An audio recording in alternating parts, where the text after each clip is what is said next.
We've had a few requests to come back to Glenn's lawn here and see the progress after, what's it been, 12 months? 12 months. You just told me it was 12 months. 12 months. And it's been 9 months since the progress update. 8 months. 8 months. Okay. So basically what happened here is Glenn did like a full lawn renovation, we call it, right? You started with a core or thatch? Dethatch. No, I started with a weed kill. Okay, yes, that's right. I used broadsword, killed all the weeds, and I cut it really short. Okay. I waited for that to die out, then I dethatched. Okay.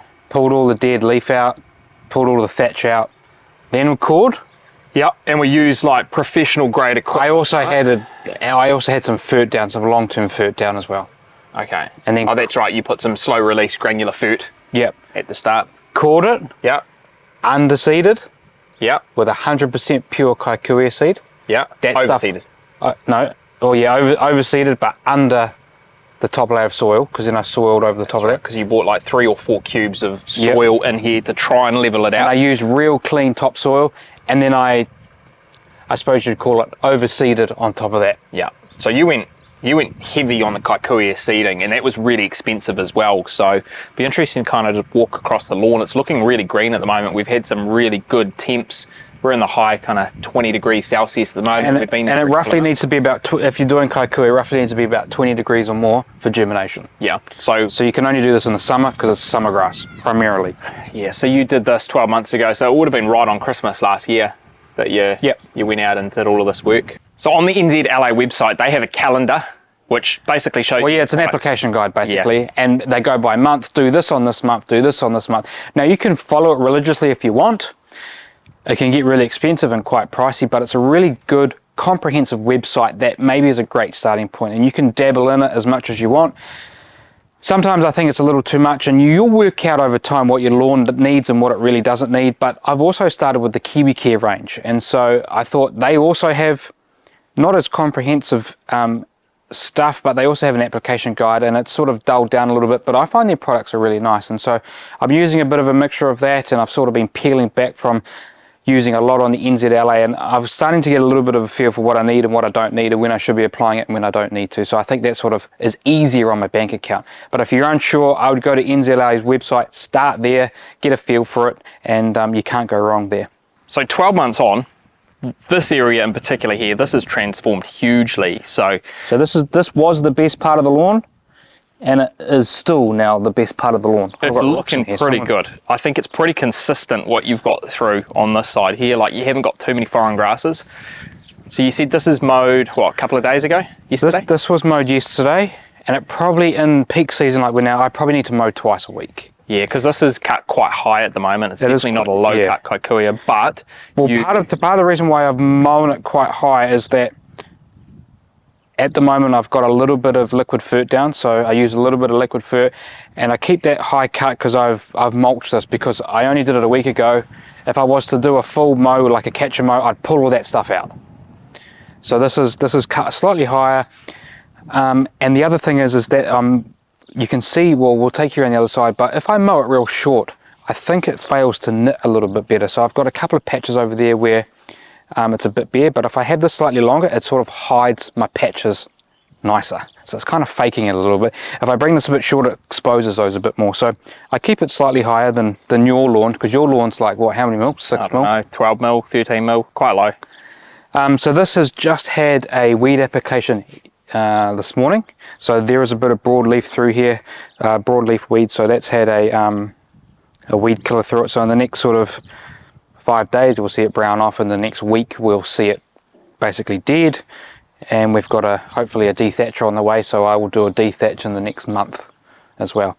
But you can see, like, after I mow, especially around that side, you get like these, it looks like it's had cobwebs all over the lawn, and that's just that seed resetting off attached to the end of the grass there. And well, it was attached, I've pulled it off, and I think, what do you think that is? That's like it's like a seed head potentially on there.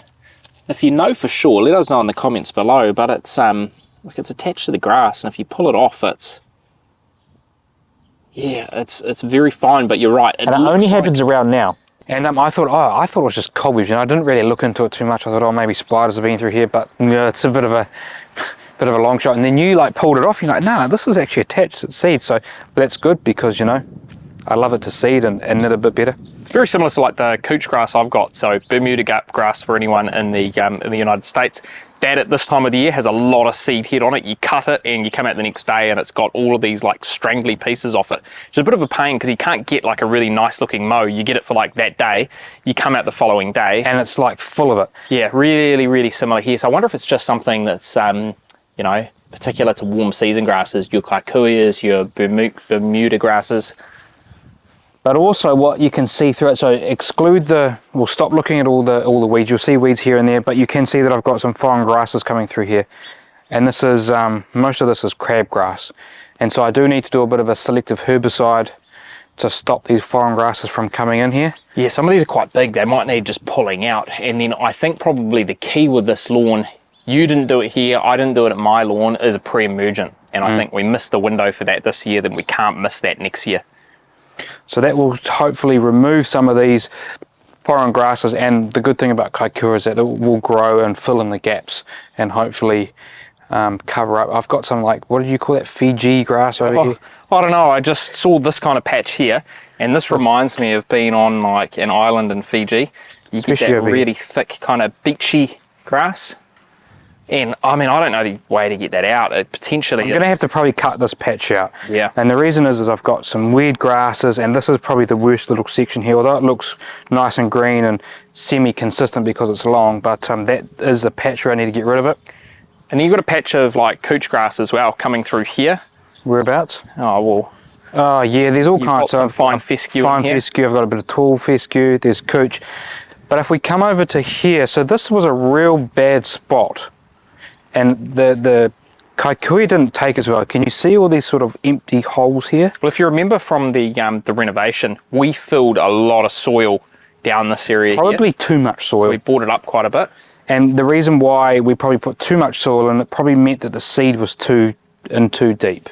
And so it didn't take, but you can see if I was to mow this shorter, that would expose that and it would look horrible. So if I keep it slightly longer, I can sort of cover in the gaps as much as you like. But you can see that we do have some nice long strands here that are starting to some runners that are starting to cover across. So those there will cover in that hole, and give that a couple of weeks and that will all be gone. So I'm really happy about that. Where the lawn's looking really good is when you get like halfway down the house here, 3/4 of the way down. Like, look how great that looks. It's interesting you say that. So from about, I don't know, from about here, yep, all the way up, and it's like this section here, all the way through here, always looks really nice now. During the winter time, that one section right through there dies off. It goes brown and it's dead. Well, I think that's because this part of your lawn here has the highest concentration of just kikuyu grass, which is a warm season grass. So why does it happen just through here? It won't happen on this side, and it doesn't happen on this side. It happens just through the middle here. So I thought maybe I got an infection in the grass. I thought maybe I got bugs in the grass. I don't know what the answer is. It's just the winter. When your soil tends But why does that die and not out there? This part, okay, that's a good point. This part here sees sun all year round. I get morning sun over there, straight down here. I get midday sun, straight down here. I get afternoon sun, straight down here. Well, it'll be interesting over this winter to see how it goes. This part doesn't see any sun at all. Even now, no sun. But this section here, this will be dead. This will be a brown dead patch. I think the area of your lawn that has transformed the most, to be honest though, is over here. So I had no grass over there. You had nothing, it was bare. You've still got some fine fescue in there, like that's cool. But a middle patch of fine fescue. Yeah, right there. But I mean, this here, you had nothing at all. And I mean, yeah, a bit more fine fescue through, but if you kind of come around the edge here, this is all kikuyu mixed with that fine fescue. Again, look at the seed head on this. Like, it's all over it. So this part has transformed big time. There was just nothing. And also around the back here, I never had anything either. And this part here doesn't see any rain really, doesn't see any sun. And you can see that we do have a bit of a patch come through here. It is quite patchy, but I'm starting to get runners. So this section here was also really bad. So we've got a little bit of weed here, but these here will all brown off. And actually this section here never had any kikuyu, but we've got some kikuyu come through here, so I'm hoping that that will slowly fill itself in. We've got a random grass species there. and we're starting to get some runners in there, which is really good. The other thing is, area, well, because this stays wet the most and doesn't see the sun, I get a lot of moss just straight down here. So you can see there is a little bit of moss here and there. I have done a moss treatment. It should be dead, and we'll see that hopefully what will happen is over time the kikuyu should eat all this out. But that's why you do kind of like a moss treatment, and when that moss is dead you kind of want to dethatch to pull it all out, otherwise it stays there like I've already got. So a dethatch would rip that out, but otherwise it's looking 100% better than when we started. I have a pretty good regime where I use a bit of granular fert, water that in really well, and then I mix that with liquid fert. The reason why I really like liquid fert, especially in the summer season, is that I can just spray it down with my lawn boy and I don't have to water it in. Yeah, because watering in right now is a real pain. You need roughly, I don't know, if you were going to put granular fert down, you need like 20 mils of water. Yeah, and if you don't have an irrigation, it's not raining. So, and also we have water ban at the moment, water restrictions, and so that all gets very complicated. So that's why I like liquid ferts. I don't know if they're as good or better than granular fert, but the combination of the two seems to really do the trick here. And then if you really want to green it up again, you put some iron down and it looks really nice and lush. So next step on this lawn is we've got a dethatcher on the way from Ryobi, which we're going to put through its paces.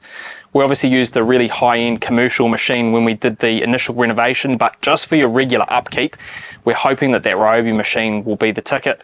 36 volts, so it should have a bit of grunt, but we'll pull some thatch out of this, given it's been a year, really run that through its paces, and then that's something that you're probably going to put across this lawn a couple of times a year. Yeah, having that as our own will be really nice. We won't be limited on time and hiring that tool out, so I'm really happy to see that tool and see what it can do. And then other than that, it's just basically maintenance. And suppose I've probably missed the window, and definitely my bank account won't allow me to do this right now, but maybe next season I would like to do a real heavy dethatch, maybe another aeration, lay some sand down, level this out a little bit more, and then do another oversow or overseed, and then hopefully this lawn should be pretty mint.